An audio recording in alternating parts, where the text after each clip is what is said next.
Buenas, somos Santiago de Colubi, Clara Guisado y Manuela Pamponet y vamos a hablar sobre la dictadura de Brasil y el rol de la mujer en la resistencia. El periodo dictatorial en Brasil comienza en 1964, con un golpe de estado militar realizado por las Fuerzas Armadas brasileñas y apoyado por los sectores conservadores de la sociedad.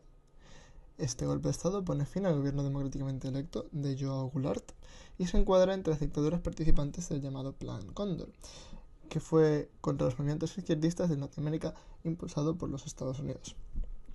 El gobierno de estos militares se realiza mediante la elección indirecta del Congreso entre dos partidos permitidos por los militares, la Alianza de Renovación Nacional y el Movimiento Democrático Brasileño. La Alianza de Renovación Nacional es el partido de los militares y por lo tanto el partido oficialista, mientras que el Movimiento Democrático Brasileño es la oposición permitida por los militares que intenta cambiar el régimen desde dentro. Así, en este periodo de 21 años se suceden 5 presidentes militares que terminan con la elección en 1985 del primer presidente civil, Tancredo Neves, aunque es destacable que este nunca llegó a jurar el cargo, pese a que pasó a la historia como un presidente de Brasil. Durante este periodo aumentó el gasto y la deuda pública, experimentando Brasil tanto el crecimiento económico del llamado milagro económico brasileño como la posterior crisis. Además, destacan grandes edificios monumentalistas como el puente del río Niterói. Además, el gobierno utilizó frecuentemente la tortura, la censura y el encarcelamiento como herramientas para controlar la disidencia, especialmente contra aquellos militantes socialistas o comunistas.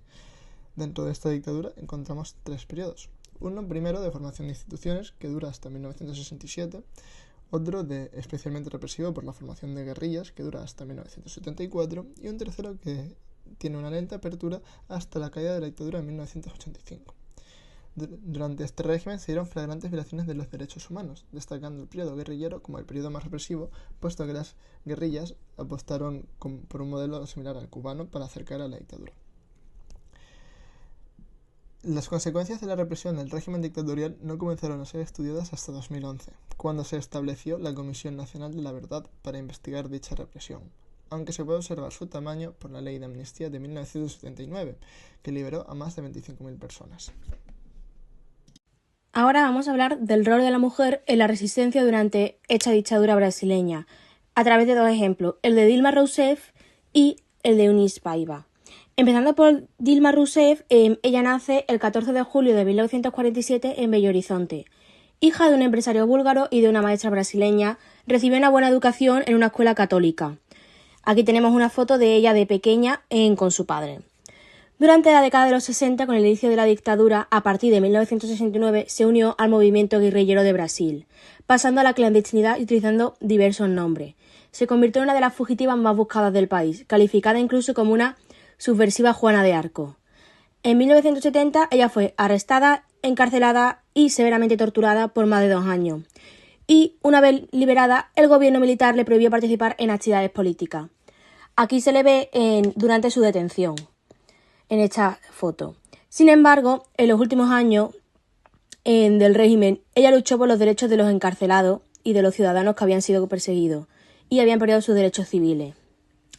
Una vez volvió la democracia, a mediados de los 80, Rousseff desempeñó diferentes puestos políticos y eventualmente en 2011 ganó las elecciones a la presidencia de la República de Brasil como miembro del Partido de los Trabajadores. Ella es la primera presidenta de la historia del país y se le considera la heredera de Lula da Silva, ya que fue ministra de Energía de su gobierno durante el mandato de 2003. En cuanto a su presidencia, el primer mandato fue exitoso, pero el segundo, debido a una crisis económica y política causada en parte por el escándalo de corrupción de Petrobras, que, a pesar de que no había acusaciones formales hacia ella de enriquecimiento personal, afectó a gente de su entorno político, pues acabó con su destitución en 2016. En segundo lugar, vamos a hablar de Eunice Paiva, que fue una abogada y activista de derechos humanos cuya militancia nació tras la desaparición de su esposo, el diputado Rubens Paiva, detenido por los agentes de la dictadura militar en 1971. Ante el silencio del Estado, convirtió el dolor en fuerza política, denunciando violaciones de derechos humanos y articulándose con movimientos de familiares y personas muertas desaparecidas para exigir verdad y justicia por un periodo marcado por la censura. Tras la vuelta de la democracia, ella continuó con su acción política como concejalia en Sao Paulo, centrándose en la defensa de la infancia, la ciudadanía y los derechos humanos. El año pasado salió la película Ainda Estou Aqui, que es ganadora del Oscar a Mejor Película Internacional en 2025.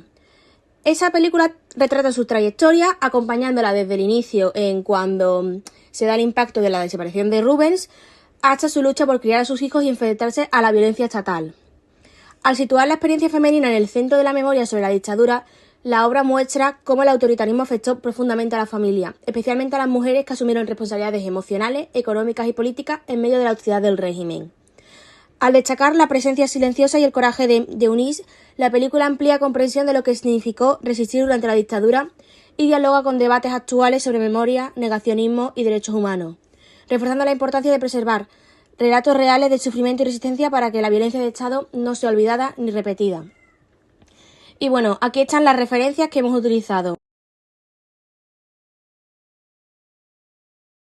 1, 2, 3 e... Eu estive lá naquele lugar. Eu vi.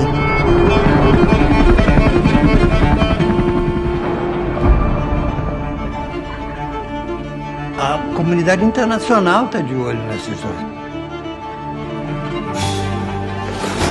Maria Lucrécia Eunice Faciola Paiva.